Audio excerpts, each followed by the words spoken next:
Tongko Market. Hanapin ko si si Charmaine. Kaya minutos ko sa akin si Boss Ivy na bilhin sa Tongko Market. Isasabay ko na rin ang paghahanap kay Charmaine. Kayo ba? Kilala niyo ba kung sino si Charmaine? Charmaine, si Melanie yata, tapos si Vanessa. Jel! Bubukasan ng tindahan si Angel. Kaya ang weird tuloy ngayon kapag meron ako nakikilala na ang pangalan Charmaine, or pag kami narinig ako na Charmaine, natatawa ako eh. Ewan ko ba? Well, late na rin ako dun sa sa issue na yun. Hindi ko alam na siya na pala ngayon si Charmaine. Si Boss ID pa nga ang sa akin, nag-introduce nung chika na yun tungkol kay Charmaine. Ngayon dahil papunta rin sa palengke, baka iba sa inyo iisip na si Charmaine tindera. Hindi tindera si Charmaine. Pero feeling ko rin yung ibang mga nakakaalam sa inyo kung sino si Charmaine tumatawa-tawa na rin ngayon. Ewan ko ba? Wow, biglang nag-viral ngayon yun. Well, malapit lang naman ang ang Tongko Market. Saglit lang yun, wala pang 10 minutes kung bibiyahin yun. Ang medyo kaya ko lang napaka gloomy ng panahon, maambon-ambon nga eh. Sana wag tayong abutan ng malakas na ulan, kasi tinatamad ako na ilabas yung kapote. Well, may naman, may dala-dala naman ako laging kapote.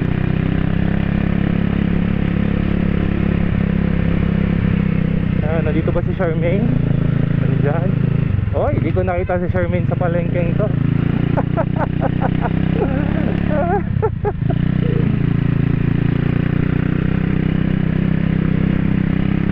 Kung sino man ang gumawa nung, hindi ko sabihin katarantaduhan yung gumawa nung pagpapangalan na Charmaine na yun, ay ang galing.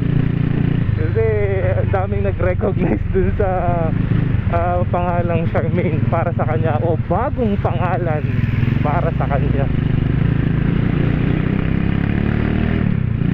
Ayun lang, I'm just wondering saan niya nakuha yung Charmaine.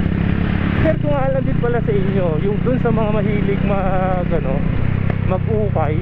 May mga magandang ukay-ukay dun sa sa Tongko. Nung minsan pumunta kami ni Boss ID para maghanap ng kanyang costume, ang kanyang Coachella costume. Dami magaganda ron. Kasi mura. Yung isa malapit sa Builders, tapos yung isa malapit doon sa intersection, tapos merong malapit din dun sa palengke.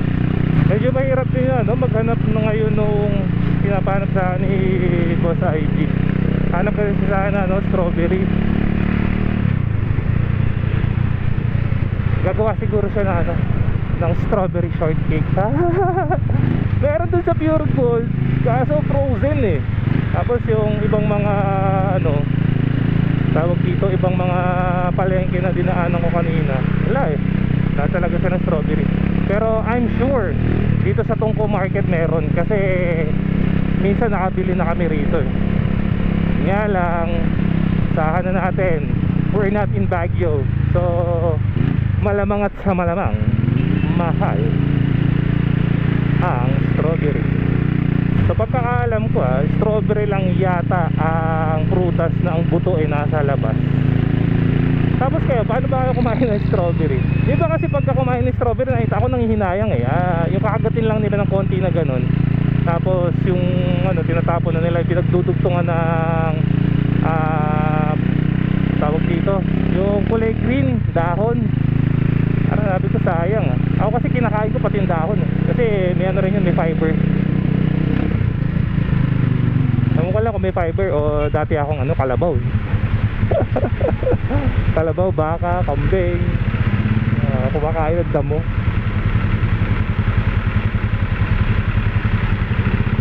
Well, okay na yun, kumakain ng damo kaysa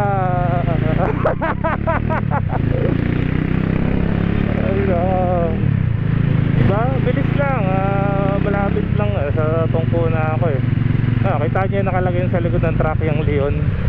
Yan, pagka nandito ako sa sa SJDM, yan ang beer na iniinom ko. Mas mura siya kumpara sa iniinom ko na beer sa sa Metro Manila. Pero parehas ng tama. Isasabi ko nga pala kayo na ukay. Ayun, yung isa, yung sa may builders. Ayun, yan.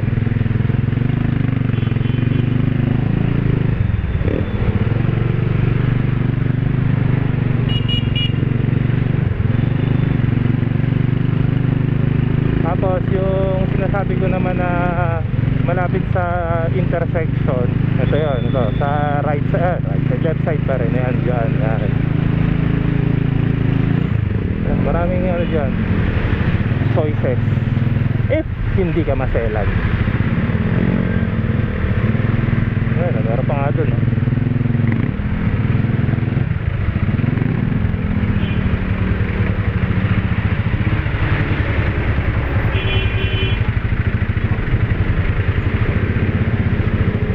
Grabe hirap ng pwesto na ito ni Manong, dala-dala na ang cake. Happy birthday kung sino man ang may birthday na pagdadala niya. May isa na naman batang masaya. Malay mo, mamaya makapag-cake din tayo kasi bili strawberry. Baka gagawa ng strawberry shortcake si Boss Ivy. Tapos sabi ko sa malapit sa palengke na iukay, yan yung isa. Yan.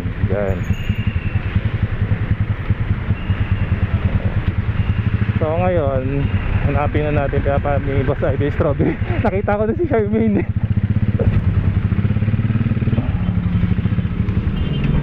Park lang muna tayo dito, tapos makabili na para makabalik na kaagad.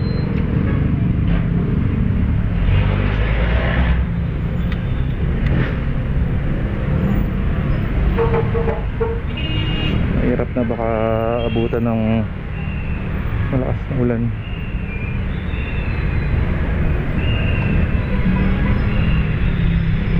Ayan, dami kong nakita ang Charmaine. So feeling ko yung iba na walang idea ngayon may idea na kung sino si Charmaine. Ayan, ito, hanap mo tayo strawberry. Ayan si Charmaine. yan si Charmaine. Bagong pangalan daw ng orange. It's Charmaine. So hanapin natin dito. Strawberry te. May strawberry kayo? Strawberry. Strawberry timay. Meron. Strawberry. Ganda natin.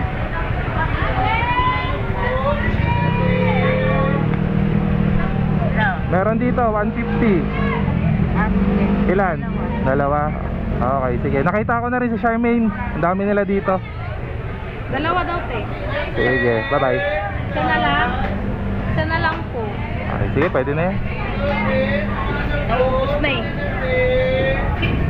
Baka ka na sa mga kasama. Kanya ate. Thank you. Yan, so meron na tayong strawberry. So bus na daw. Isa na lang. Yeah. Anyways, okay na rin to. Sa bus.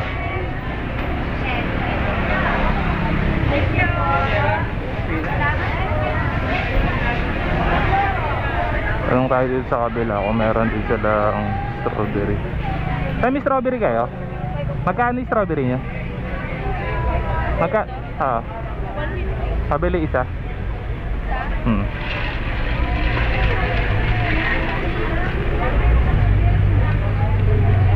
Tayo, wag mo na plastic. May plastic ako dito. Wag na tayo, wag mo na plastic. Tayo, wag mo na plastic. Ulitin ko de, wag mo na i-plastic. Salamat. Yan, so nakabili pa tayo ng isa. So dalawa na nabili natin. Ang bilis lang, nakabili na tayo ng strawberry. At kilala nyo na kung sino si Charmaine. Yung gustong bago ipangalan o yung bagong pangalan ng orange ngayon, si Charmaine. Si Melanie, tapos Melanie ba? Vanessa. Ayan, may mga ibang ano rin yan. Pero tsaka na natin na kung sino si Melanie at kung sino si Vanessa. Ang naging main focus lang ngayon is si Charmaine, kasi prutas nga ang pinabili sa akin ni Boss Ivy, which is yung strawberry na marami dito sa Tungko Market, ano, SM Tungko. Medyo lumalakas-lakas na rin yung ulan. Kaya ba, kumusta sa inyo yung ano, yung bagong pangalan ng Orange? Even the color itself, kasi nga daw kulay lang daw, orange lang, wala man lamang ka dating o whatsoever. Pero sa Tagalog naman kasi ang orange maganda rin naman ang ano, ang tawag sa kanya. Sa mga hindi nakakaalam dyan, ang orange is kahel.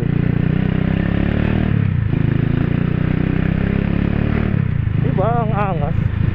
Kahel.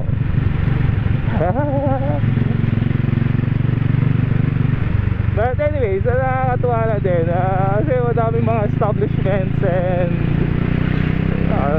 some of my friends nakikijive dun sa Melanie.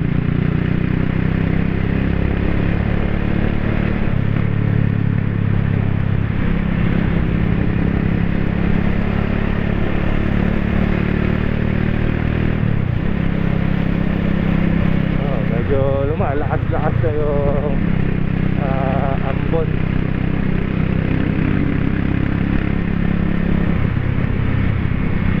Kailangan natin bilisan at baka tayo'y abutan.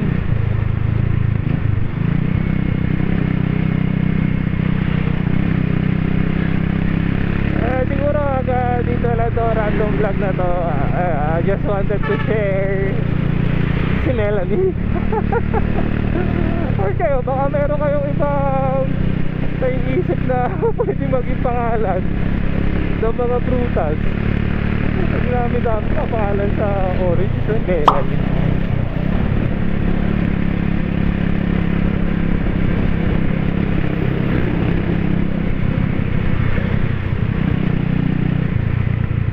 Dahil din siguro sa mga naglalabas ang AI na mga nagsasalitang prutas Dati yung AI nagsasalitang prutas, short clip na may mukha lang nagsasalita Ngayon may ano na sila, may short clip drama na. At ngayon gusto mo magpapalit ng pangalan. Ay nako. Siguro hanggang dito na lang. Kain kayo ng kain kayo ng Melanie. Maganda sa katawan yon, rich in vitamin C, tapos may fiber din yun. So peace and signing out, Melanie.